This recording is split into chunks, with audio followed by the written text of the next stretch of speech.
Good day, Sir Madam. My name is Larbet Corpus Taginto, Filipino. I am 24 years old. My religion is Roman Catholic. I am married. I have 2 children. I have 3 brothers and 1 sister. I am the first in the family, and I am a high school graduate. I have worked before as a domestic helper here in the Philippines. My duties and my responsibilities are cleaning the house, washing and ironing clothes. And I have experience of taking care of children by give them milk on time, bath them every day, wash my hands before handling the children, focusing on their needs, give vitamins prescribed by the doctor, play with them and love them as my own family.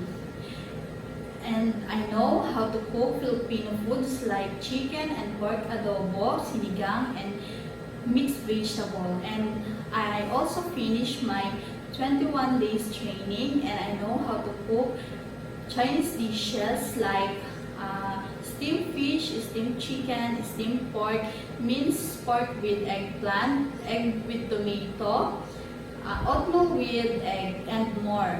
And Sir Madam, I am honest, loyal, patient, hardworking, and responsible. Sir Madam, please hire me as your domestic helper, and I promise I will do my duties and my responsibilities, and I finish my 2 years contract. Thank you, Sir Madam.